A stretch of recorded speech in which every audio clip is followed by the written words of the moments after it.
Hello, everybody, and welcome back to Watching the Boxes. If you're on YouTube, if you're on Twitch, if you're on the podcast, shout out to you. Go to the other one. Like, whatever I don't know, whatever you're listening to, subscribe to the other one. Actually, we would love if you are subscribed to the podcast to subscribe to the YouTube channel. We have pivoted to video. You can see this mock draft on video on YouTube and on Twitch, but on YouTube, please like and subscribe. If you're watching right now on YouTube, please like and subscribe. We would really appreciate that because we are doing a 9-cat head-to-head mock draft with our good friend Dan Besbris, and once again, I'm in no man's land. I'm picking number 8, and I hate it. I hate it. It stinks. I don't want to pick. I don't want to pick 8th. I don't want to pick 7th. Certainly don't want to pick 6th. I want to pick 2nd. That's what I want. If you get a choice, pick 2nd because you're either getting Jokic or Wemby, right? If you're in a 10-team league, I think you got to do reverse order. I think you do, of a 3rd round reverse order. So let's just go get my queue. I don't even have my queue ready yet. This is a head-to-head league. There are, I believe, 12 teams. Let me make sure. Yep, there are 12 teams. Hey, you should know. You got to know your settings before you start. And I, once again, didn't. But this is a double center league that got me last time. Remember, this is a double center league. You need your centers. And I'm not sure. I took Tatum 7th last time. And the top 4 guys go right off the board, right? No surprise there. Wemby, Jokic, Doncic, Shai Gilgeous. Good job. Giannis goes 5. I actually wanted to take Giannis at 8. I think that would have been nice for a head-to-head league. I don't have a Giannis build out there yet.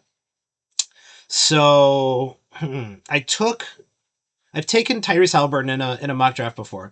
I've taken Jason Tatum. I think I'm going to take Trae Young really early. He is moving up in the ADPs. And, like, why not, right? Ooh. Like, if you're in a head-to-head league, you want to build around Giannis, you take him 5th, that's fine. I'd rather have AD. So AD goes off the board after that. Joel Embiid in a head-to-head league, in a roto league, I don't hate that. It's my pick, so I should probably pick. Where's Trae? There's Trae. I don't like that music. It's very, you probably can't hear it because I don't have the audio on, but it's like very like, oh shit, you're going to be killed in, the, what's that show called? The games where they shoot the guys, they kill everybody. It's not Hunger Games. That's also games where they shoot the guys. It's that Korean show. It's on Netflix. It'll come to me. I'm going to go Trae Young here. I think it's perfectly fine to take Trae Young 8 overall. I think it's perfectly fine to take Trae Young over Tyrese Halliburton.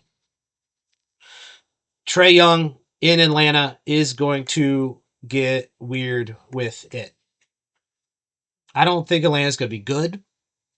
I don't think they're going to make the play-in, so you can make that bet on your betting sites. I think the Bulls might win more games than Atlanta.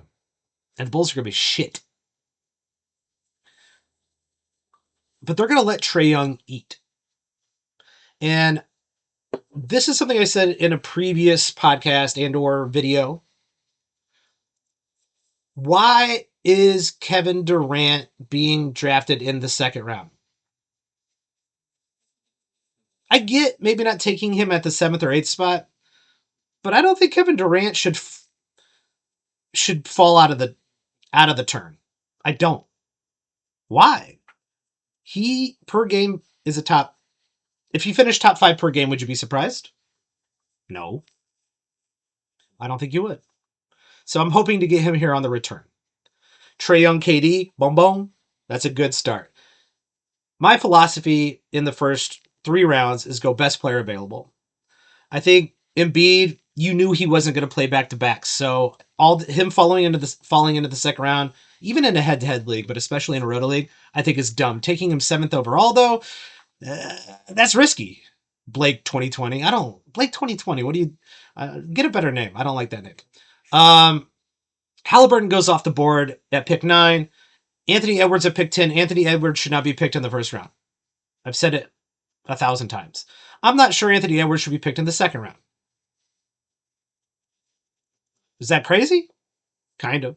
Pick him at the end of the second round, fine. He's more of a in the second round, third round player. Jason Tatum goes 11. That's safe. And I think that's kind of what I'm trying to recommend you do.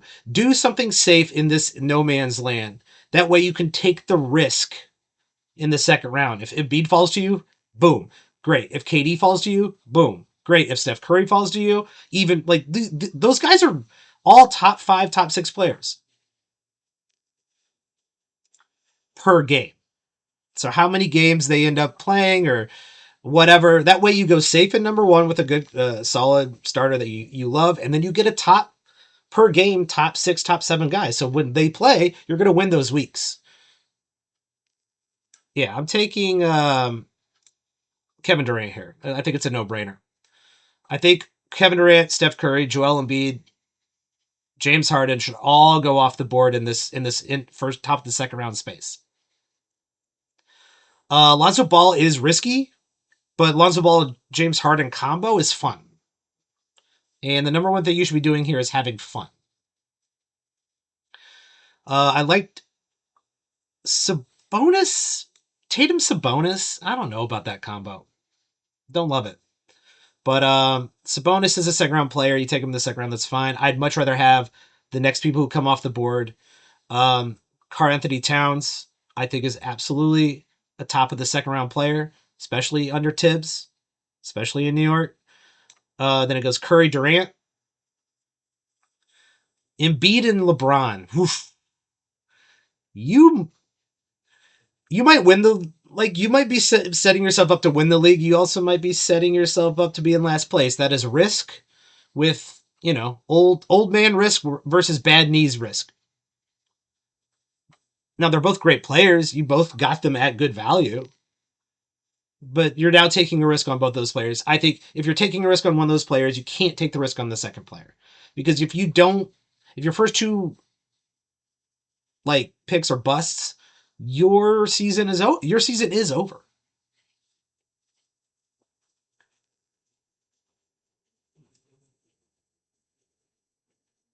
All right. Let's look at the I got to get my queue going.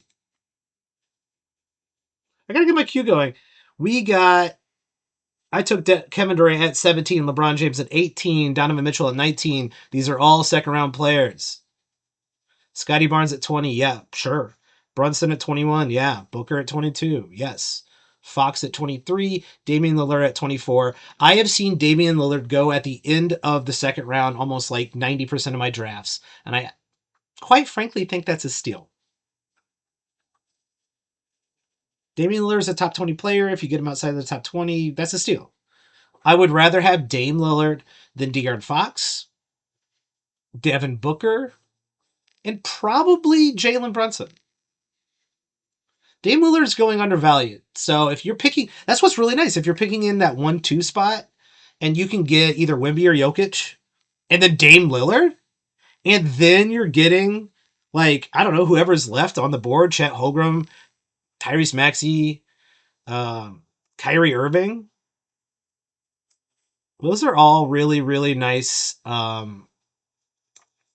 really nice guys to set you up for success. I really do think people who are picking 1 and 2 are going to end up, as long as nobody gets injured, as long as you ain't making really weird picks after the first round, you're probably in your playoffs automatically with Jokic or Wemby. They're kind of unfair. Tyrese Maxey goes at the top of the third round. Yeah.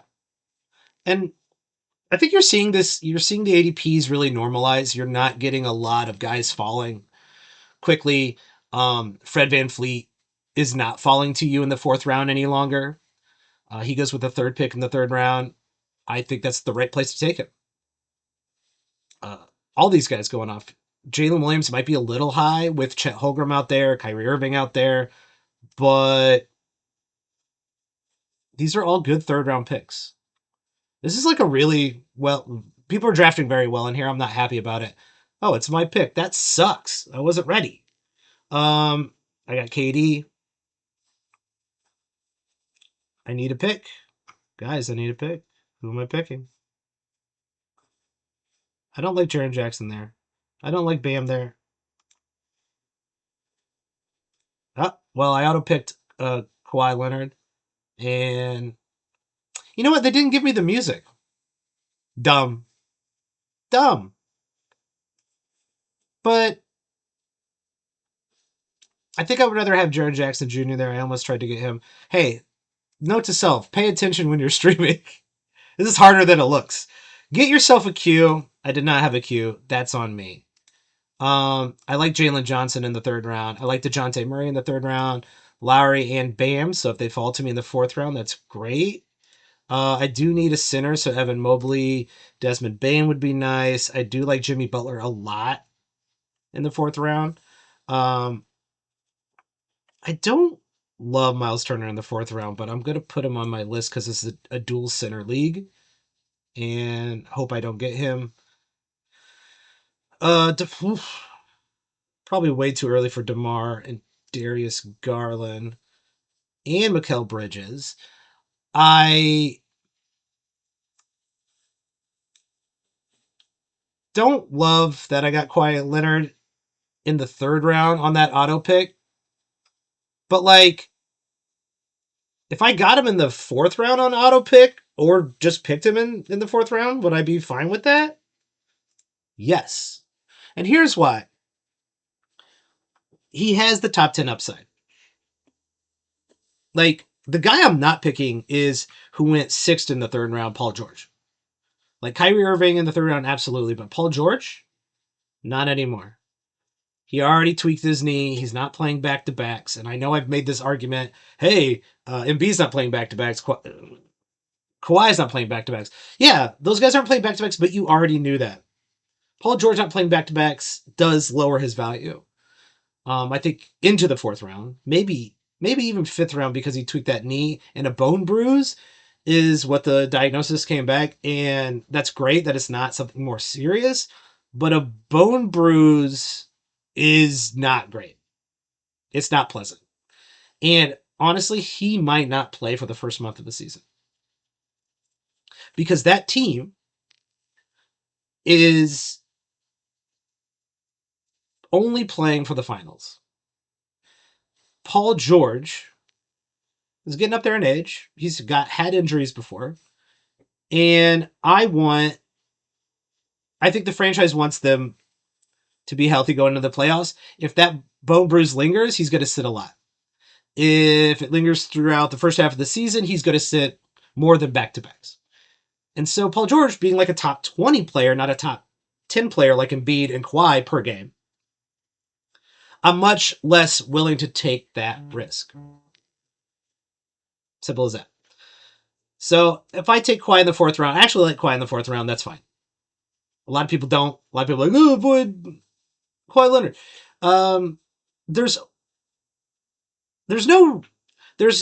I rarely say you shouldn't draft somebody because there's always a spot where their value is worth it. Unless you're outside of like top 130, right?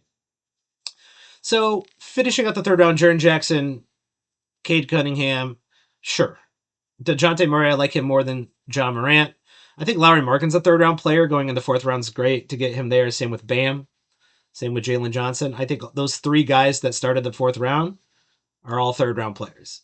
I probably drop John Morant, Cade Cunningham, and Kawhi Leonard out of the third round. And Sengun. I don't think Sengun's a third round player either.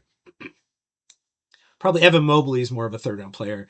I took Desmond Bane. People are ignoring Desmond Bane. I don't know why. Why are we ignoring Desmond Bane?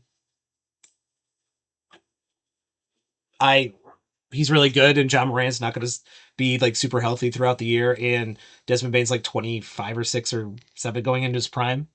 So why are we Why are we like letting him slip to the end of the 4th round, beginning of the 5th round when he's like his ceiling's probably like in the top 30? And I don't think it's a huge variance. A lot of people are going Paulo Banchero in the 4th round. I think that's his counting stats. I think that's fine if you're setting yourself up to like a ignore percentages build, then that's perfectly fine. I'd like to get like Apollo Zion back to back, like over here somewhere at the end of the 4th round, 5th round. That's maybe an ideal ignore percentages, because here at Watching the Boxes we do not punt. There is no reason to punt. You can completely ignore a stat, which is like punting, but you're not ignoring play. Like you're not purposely going out of your way to pick like Jalen Duren in the 3rd round because he fits your build when Kyrie Irving is available, just because you're punting a stat. So don't do that. It's coming up on my pick, which means I once again don't have a queue, and we hit the Jaylen Brown line a little bit early in the middle of the 4th round. I think you could make an argument that Butler, White, Quickly, and Turner are above the Jaylen Brown line. And if you haven't seen our Jaylen Brown line show, go check that out wherever podcasts are sold. This is a double center league, so I kind of want a center at this point. I don't want Vooch. DeAndre Ayton is in play for me here because of his percentages. I got great percentages.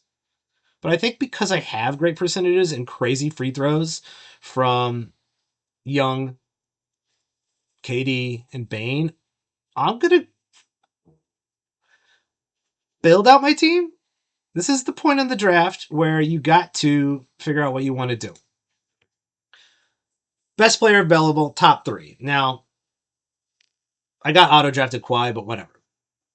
Then start leaning into the stats that you're good at, or filling in or boosting the stats that you're mediocre in but not ignoring. In my opinion, in a head-to-head league, because everyone's trying to do a certain like punt strategy, that's why we ignore here, you're going to run into guys who are really, really, really great at rebounding, blocks, field goal percentage. They got 3 stats. You're never going to beat them in those 3 stats, which means you want to be top 3 in 3 stats, in my opinion. If you're top 1 in 3 stats, but you're like below average in the rest, you're going to lose. You're not going to win your playoffs. You might make the playoffs, but you're not going to win your playoffs. If you're top 3 in 3 stats and really good at 3 more stats, then you have the ability to stream your way into winning each week via 6 categories. And that's kind of I'd like to be competitive in 6 categories, really good at 3, competitive at 3. That's what I want. So that's why I picked Rudy Gobert to get those blocks, those rebounds. It's back to me already. And it's a dual center league, so I want to have like more than one center here.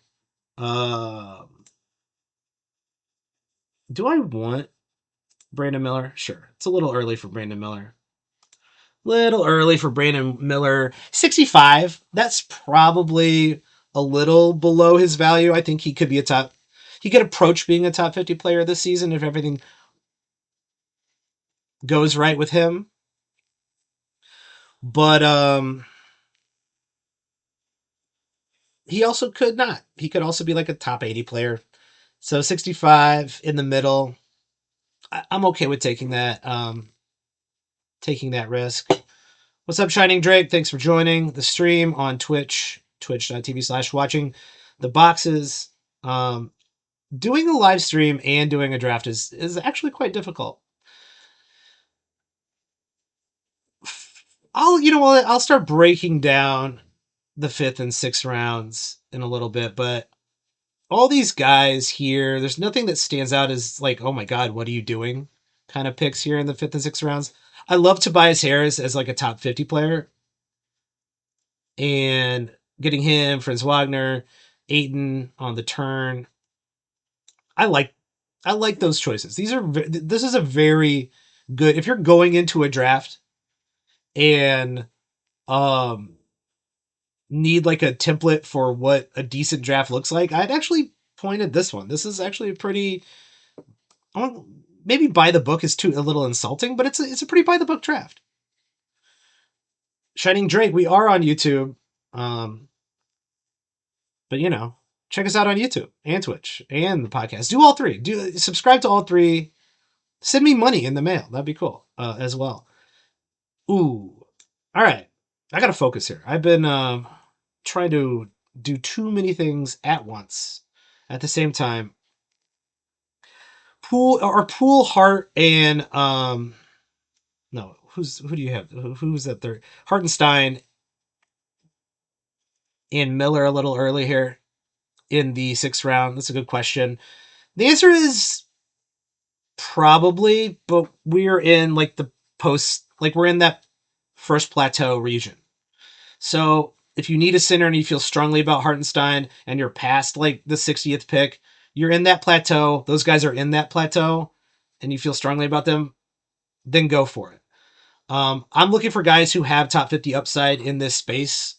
I don't think Hartenstein does have, well, maybe he does have top 50 upside if everything falls right. I'd much rather get a top 50 upside guy like Zach LaVine or Bradley Beal, but I think I think my boy Miller here has an outside chance at top 50 upside. My boy Brandon Miller. Pool, if you're already fucking off with field goal percentages, then actually that is a good pick here in the 6th round. I think what's too early is Nick Claxton and Mark Williams. There's about to be a center run here because there's always a center run in the 6th and 7th round. Sometimes that center run happens in the 5th round after Jared Allen and Duran go. And I think that if you are going on a center run early, then you're missing out on guys like Bridges, DeMar DeRozan, Pascal Siakam, Harris. Then I think you're reaching for centers, and I don't think you should do it because those centers, once you get past like those first 3-4 round centers, and it's almost my turn again. So here I am scrambling. I don't hate Drew Holiday in this space. I think Keegan Murray is better than people are giving him credit for. It is a center run, so I could double up on my center run. I like Podol. I like Zubac. But I'm literally trying to lecture you to not reach for centers when there are good players on the board, so maybe I shouldn't do that. Brandon Ingram's getting too much hate. If you get Brandon Ingram outside the top 80, that is a good pick. I got a lot of points. I might go Drew Holiday here. I don't have a lot of points though. I don't got a lot of points, but I think I can make up some points a little bit later with some picks that I have lined up here. Would you rather have Drew Holiday in the 7th or Jalen Suggs in the 9th? I'd rather have Jalen Suggs in the 9th. Whoops. Hopefully I hope he is around. I'll double up. We're in the crapshoot. We're past like pick 80 here, and there's only probably a few more like, if you want to deal with injured Trey Murphy, that's fine. If you want, I like Keegan Murray. I hope he gets back to me right here. I think Keegan Murray is going to be fine with DeMar DeRozan in Sacramento. But this is where I think you either kind of have to go safe, like Brandon Ingram. I think that's a pretty safe pick at that spot. I think that's a good pick at that spot. I considered him with my 7th round pick as well. There goes Keegan Murray. I keep calling him Kyler Murray for some reason. So the two guys I wanted are off the board. Is there anyone in my queue? Yeah, there is. That's fine. Get my 2nd center. I got a 3rd center coming up. I might take him in the 9th round. I hope he gets back to me. I'm very high on Naz Reid, non-traditional center Naz Reid, and he's going 113. So maybe I can do Suggs. I don't know. This is, I think, a savvy draft here. Um, maybe I could do Suggs, who's going at 101 in the ninth round, and get Nas on the back end. I think I'm going to try. It's the risk you take when you're drafting against people who know what they're doing. But I think once you get into in a 12-team league, once you get into the seventh round, Russell's a great pick in the seventh round. I like Zubac a lot. I'd rather have Zubac than Podol, but Podol around entire round later, yeah, sure. I'd rather have Podol around later. And this is kind of what I was saying with the center runs. If the center runs happen too early and there are still quality guys on the board, just don't do it. Unless you have like zero centers and you're just like, fuck it. Did Naz Reid really just go off the board? That sucks. I'm very high on Naz Reid. But if you're doing a center run in the fifth round, it's too early. In that first center run. If you're doing a second center run in the seventh round, it's too early. Because you're going to get, unless you have zero centers, you're going to get a guy who's like 80% of the guy you're reaching for 2 rounds later. Right? So if you miss out on the fifth round center run, but you get DeMar DeRozan, Pascal Siakam, Tobias Harris, and then a couple rounds later you end up with Zubac or Podol, that's actually kind of nice. I would much rather get those quality players than have to reach for what I would consider your run of the mill centers, but like good, like Jared Allen, Duran. Like I'm surprised Rudy Gobert was there. I got Rudy Gobert higher than those guys. Hartelstein, Claxton. I think Claxton and Mark Williams in the sixth round is fine, but I'd much rather have the positional players there. Zubac and Kessler going in the seventh round, though Kessler is on the rise, and he was much nicer getting him in the eighth round. But like, would you rather have another like kind of instead of solid center, but like an 80% solid center like Zubac and Kessler, or would you rather have D'Angelo Russell, Drew Holiday, Brandon Ingram, Tyler Hero? I'd rather have those players. So make up your mind when you want to go on, when you want to join. There's always going to be a center run. You have to make up your mind what makes sense for your team when you go on that center run. Like if you join the center run or not. It's very, very, very quickly coming up to my pick here. And we are in, I believe, the hundreds at this point.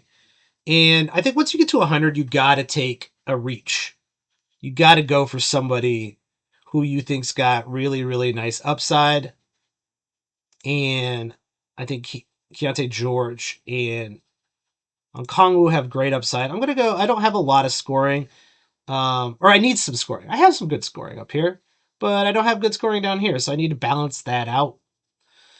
So I'm going to go Keontae. I think he's a solid scorer. He's a good, good guard stats. And I do think you have to take reach.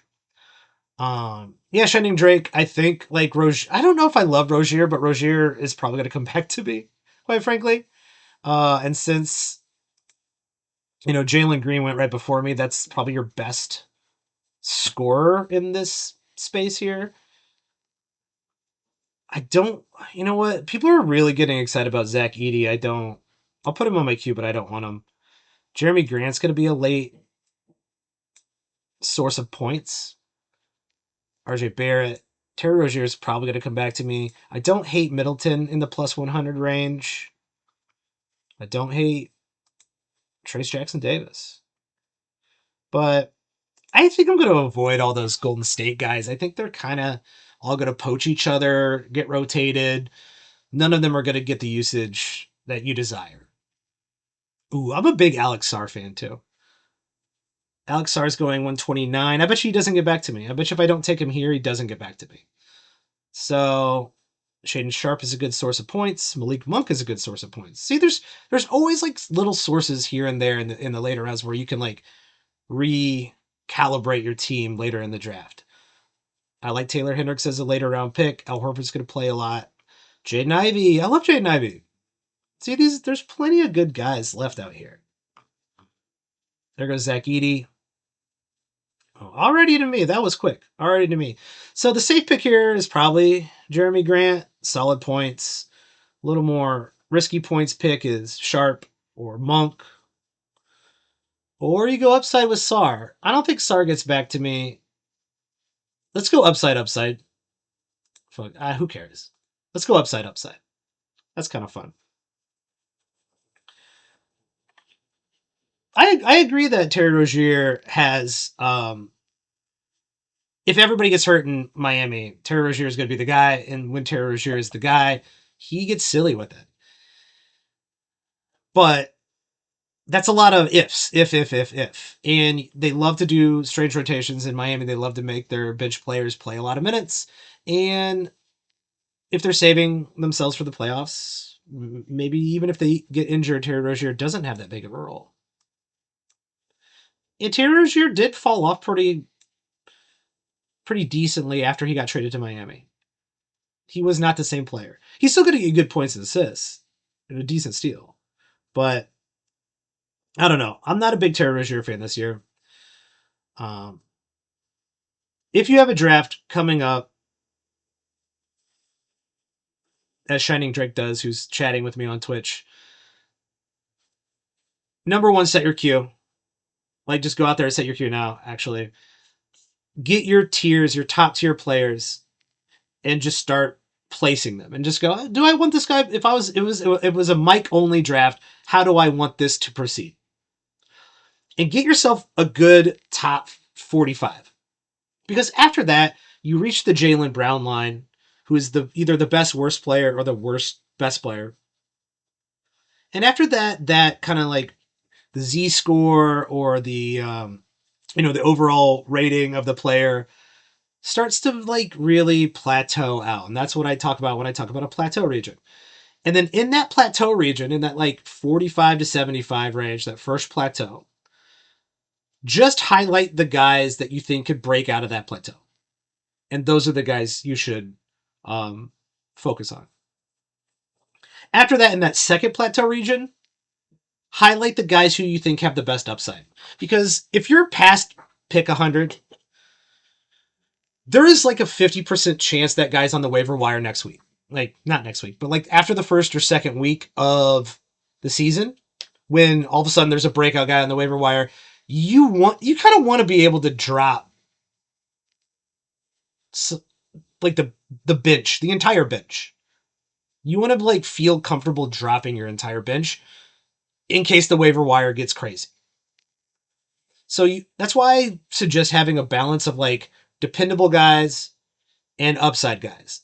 If your upside guys aren't producing in the first week or two and you don't feel like waiting on them because they're like not playing, like if Sarr and Keontae George are playing but they're not blowing up, I'm gonna hold on to them. But like if I had Shaedon Sharpe and he wasn't blowing up and he wasn't playing, or if I pick Taylor Hendricks here, which I might because I kind of like him. John Collins here is a very safe pick as well. And having that third center might be nice. So since I didn't get Naz Reid, so Johnny Collins here, I think I'm going to go with him. Because I think Jeremy Grant, like the guys I wanted to choose for getting points, they're still there. Let's see, that was a little too risky. Johnny Collins sniped out from under my nose. It's a couple snipes in this. I'm not very happy with it. All right, well, I was going to go safe, so I'm going to go safe. Safe and get the points that I want. But I think like Klay Thompson. Well, we're past. What pick are we on? 129. Yeah, whoever you pick here, as long as they're like playing starters minutes, and you pick them, like sure, that's fine. There's guys I like better than others, but and I don't like Klay Thompson. But if you're needed threes and you want Klay Thompson at 129, that's fine. Don't perceive that rankings are rankings. Like there should be no such thing as rankings, but then how else do you like convey a player better than another player than rankings? I need to get out here and get a Q. I like Cam Johnson actually on Brooklyn. He's going to play a lot. I don't love PJ Washington, but he's Qable. Right now, I got Cam Johnson at the top of my queue. Norman Powell is solid playing time points. Ooh, upside. Upside! We only got 2 more rounds. Let's go upside. I can get somebody dependable at the end of the draft. Norman Powell will probably be there. But that's why I suggest going this, like I've been saying, safe and upside. If Koulibaly is not playing, I can drop him, pick somebody hot off the waiver wire. Perfect. If Jeremy Grant is just doing regular Jeremy Grant shit and someone with better upside than him is on the waiver wire, I could drop him. You want, like, these last picks, really, they should be like shots in the dark or old dependable guys who fill out your team, because you want to be able to hit the waiver wires hard in the first week. There are 3 rules. I put these out there all the time. Number 1, do not panic. This is a very long season. Do not panic. Do not make a crazy do not make a crazy move. Do not make a crazy drop. Do not drop anybody you picked in the top 80. Do not trade anyone you picked in the top 80. Unless, this is rule number 2, exploit other people's panic. Unless you're exploiting someone else's panic, then trade away. Like get that money, get their best player because they started out really poorly in the first 2 weeks. Fine. And then, rule number 3, hit the waiver wires really hard.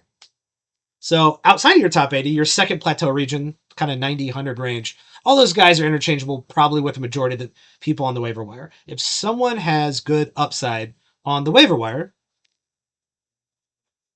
and you're sitting with a Jeremy Grant or coming off the bench, Keontae George, drop that guy and go get the high upside guy who came out of nowhere. Like, you can win your league, or at least like guarantee yourself a playoff spot by being a good waiver wire pick, like getting a good waiver wire pickup in the first 2 to 3 weeks. Desmond Bain, took him in the 4th round. Desmond Bain was a waiver wire pick when he was first, second year. You know who the greatest waiver wire pick of all time probably is Steph Curry.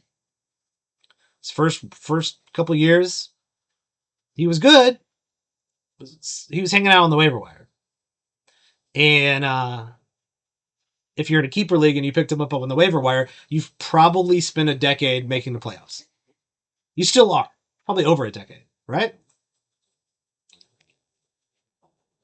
Last round picks are coming up here.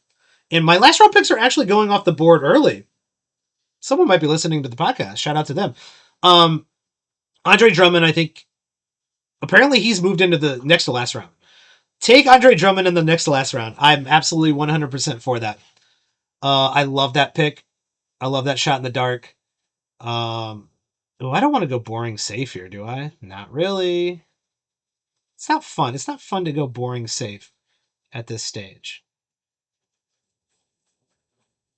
Reed Shepard's been going off lately. I can't wait for me and everybody else who's drafted Reed Shepard to drop him in the first week. It's gonna happen. Like, I think he's very, very good. I just don't know where and how he gets the usage and touches he needs to be fantasy relevant on that Houston team. There's too many mouths to feed, and Van Fleet's really the only guy on that team that that I recommend picking ahead of their ADP, and Van Fleet's ADP continues to go up because he is. I mean, honestly, you could make an argument that he's a 2nd round player. If you went Wemby, Lillard, Van Fleet, or Jokic, Lillard, Van Fleet, you'd be sitting pretty nice, actually. You'd be sitting really, really, really pleasantly. Other last round picks that I love. Zachary Rocheshire, who went in the 11th round, ahead of Al Horford, ahead of Mike Conley. I do not like Denny Avdio. I think we know who he is. Like, he's boring. if you're going safe, fine, but like this guy was going safe, risk. Like I guess Scoot is a little bit of a reach in the ninth. Last round picks that I love. Koulibaly. I don't love Asar. Andre Drummond is my number one last round pick, and unfortunately, he is not a last round pick. He is a next to last round pick at this point. I would recommend taking Dennis Schroeder in the last round because I think you will start him often, early and often. Last round pick that you can start early and often is nice. So while his upside isn't great, we kind of know who he is, but who he is a relevant fantasy player. So what's he doing that's still sitting down here in the last round? I know Clowney could play more minutes with the injuries going on in Brooklyn, Claxton, etc. So if you're picking him to like play him over the first 2 weeks and then drop him, I actually do like that move. But if you're picking him for like great upside, season long pickup, which chances are you're not in the last round. But if that's what you think you're going to get out of him, I think you're going to be heavily mistaken. Reed Shepard, same thing. Sure, he should probably be drafted in a 12-team, 13 round. Uh, be prepared to drop him. I love Lonzo Ball as the last pick because even Lonzo Ball playing like 24, 26 minutes is a top 100 player. Getting a top 100 player with your last pick, it's very nice. Same with PJ Washington. Like, even limited minutes with PJ Washington, you're looking at a fantasy relevant player, maybe not a top 100 player, but maybe close. And if he plays more than that, same with Lonzo, if he plays more than that, then, you know, do the dance. Here are boring picks. You know what? Take a flyer on Simmons too. Take a flyer on Ben Simmons. Could it be like Draymond, like 85% Draymond Green? Yeah. Is 85% Draymond Green draftable in a head-to-head league? Yes. So getting with your next to last pick or last pick, good job. Bobby Portis is boring. Oubre is boring. Monk for scoring, yeah. Precious Achua? I don't know why people think Precious Achua is going to play that much. Have you met Tom Thibodeau? He's a psychopath. He's going to play his starters like 38 minutes a game. Precious Achua is going to get bench minutes, and off the bench, he's a streamer. Like off the bench with decent minutes he's still a streamer. You pick him up and you play your New York game, and then when he's got 3 or 4 games that week, you just slot him in and then you drop him the next week. That's Precious Achua. He's a good guy to keep in mind for streaming. And some of these guys are good for streaming, so if you're thinking about streaming them, like Bobby Portis, go right ahead. I actually like holding Al Horford for quite a bit. If Al Horford's around in your last 2 rounds, you should pick him up too. Absolutely. I alluded to loving Naz Reid. I want to get into that right now. I love Naz Reid. I think honestly, I should have taken him. I thought I could get him in the 9th round, maybe even the 10th round, but maybe my calculus is off. Maybe my sniffer is um maybe I should get it checked out because I feel like my intuition there got blown away in this draft. I think this is a very good draft to like look at as a template because there's a lot of these picks I don't hate. The Is into the 7th round too early for Naz Reid? No. I think Naz Reid's really good. I think Julius Randle is not a fit in Minnesota. He's going to live in spaces that does not help Anthony Edwards. I think Naz Reid does. I think they're going to try. And this is where, you know, if you don't reach for Naz Reid, if you don't get Naz Reid, this is something I'd keep in mind for the beginning of the season. If Julius Randle, they're going to try to play Julius Randle with the starters, and my guess is that it's not going to work out. They're going to lose some games they should have won because of that situation. And maybe Naz Reid's not getting enough minutes, blah, blah, blah. I like long term.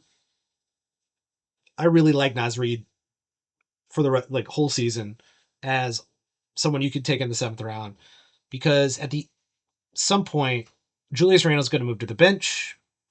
He's going to come and play good minutes, but people like really reaching for Julius Randle, and I don't think you should do that. I think eventually Julius Randle's minutes are going to go down. Naz Reid's are going to go up. Naz Reid is nice. Naz Reid is young. There is a reason Julius Randle was moved out of New York. There's a reason for it. So I don't think Minnesota made that move to get Julius Randle. I think they made that move to highlight and basically promote Naz Reid. So if that's the move they made, then Naz Reid in the 7th round is worth it. Naz Reid in the 8th round is great, and Naz Reid after that, it's a nice little steal of the draft. Anthony Edwards. Where did Anthony Edwards go in this draft? 10th overall. Shining Drake. Isn't that it's embarrassing.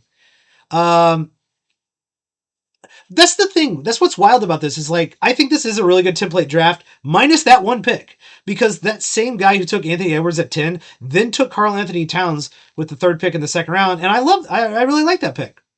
And he took Cade in the 3rd and Jalen Johnson in the 4th and Tobias Harris in the 5th. Those are all actually really, really good picks. Anthony Edwards 10th is not. Like, imagine if that was Jason Tatum, Steph Curry, James Harden. That team is so much better if that's James Harden. Like, way better. So, real quick, I will go over my draft. Trae Young in the 1st, 8th overall. Tell me why that's not a bad pick. I want to go safe in the 1st round because coming back around, it seems like Curry and Durant are falling. Karl-Anthony Towns, sometimes you can get here. He's definitely moved up into the top of the 2nd round lately.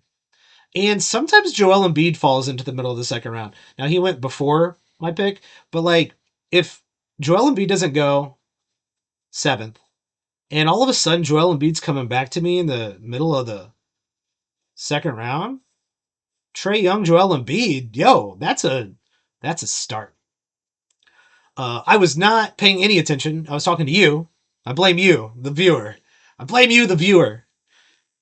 Kawhi Leonard auto pick. Not great. Rather have Jaren Jackson. Rather have DeJounte Murray. I don't like Cade and Ja Morant this early.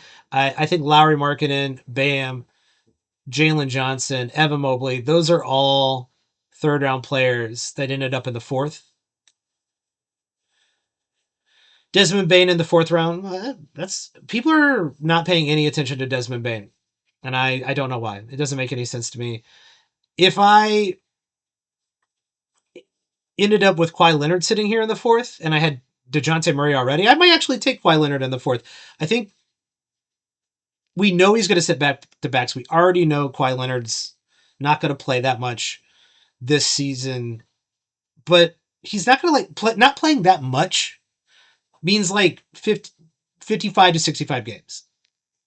Not 4, not 12. And getting a top 8 player in the 4th round, like a per game top 8 player in the 4th round, I think you take that risk because you can do things like make trades. You cannot win your league. You can lose your league in your draft, but you cannot win your league in your draft. You cannot. No one won this league just based on their draft, except for maybe the guy who drafted Wemby, because Wemby might break fantasy basketball, but that's, asterisks.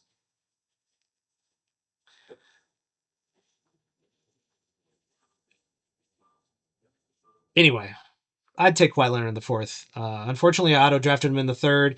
Bane in the 4th. Gobert in the 5th. I think that's a great grab Gobert in the fifth. Going to be best rebounder in the league, probably, and top 3-4 in blocks.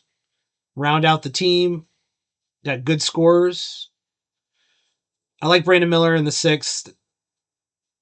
Drew Holiday in the seventh. I don't have Drew Holiday in a lot of leagues, but it feels like seventh round is too late for him. Like maybe that's the right round for him, but I think he dropped a little bit simply because there was an early center run here in the sixth that ended in the top of the seventh, and I think that dropped a lot of these players.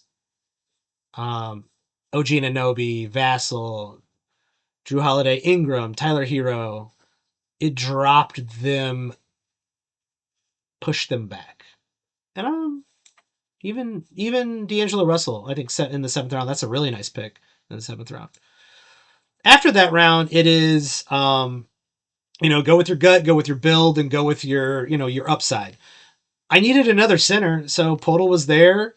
I feel like it was a little bit of a disjointed center run, so I'm glad I picked up on the center run when I did. Because if I would have went early, I would have missed out on all of the players in the sixth round and the seventh round. And I like all those players better than Podol, Brooke Lopez, Zubac, Kessler. Because if you don't get those guys, then get Okongwu, get Capella, get Nurkic, get Valanciunas. Take a chance on Zach Edey. Those guys are doing 75 to 80% of what Claxton and Hartenstein and Mark Williams are doing. Just go get a later center. Centers are not important, and I don't think people should take them important. After that, ninth round, it's all, hey, just go with upside, go with guys you like. I like Keontae George. I took probably a little bit early on Alex Sarr, but I really think Alex Sarr has if he plays and he's better than we think he is, that's his upside is top 75, right? He's got the fantasy game, the threes, the blocks, the rebounds. I don't know. I like Alex Sarr quite a bit. I needed some points, so I went Jeremy Grant. It's a little safe, but it is quality points. And Portland doesn't know what's going on in there, so that I might have to drop him, but whatever. Koulibaly has nice upside, so that's just a flyer. Reed Shepard's just a flyer. I'm fine with dropping him. Overall, minus the Anthony Edwards and minus this little bitty run in the end of the third. Switch the beginning of the fourth and the end of the third, and my stupid auto pick and Kawhi. This is a pretty good template for a draft. This is very solid. I'm very impressed with this crew. Shout out to Dan Beesbris for having this mock draft. And if you are listening on the pod, go follow and subscribe on YouTube. Same with anybody at twitch.tv/watchingtheboxes who's watching this. Go check us out on YouTube. And if you're on YouTube, go to the other two things. Follow me on Twitter at Watch the Boxes. You can find Tyler at Tyler P. Watts, who is one of the most savvy analysts out there. Very happy to have him. We will have more content for you coming up very soon. Shout out to you, Shining Drake, for hanging out with me on the live stream. I will send you that link, Shining Drake, personally. And hey, we'll catch you next time. Peace.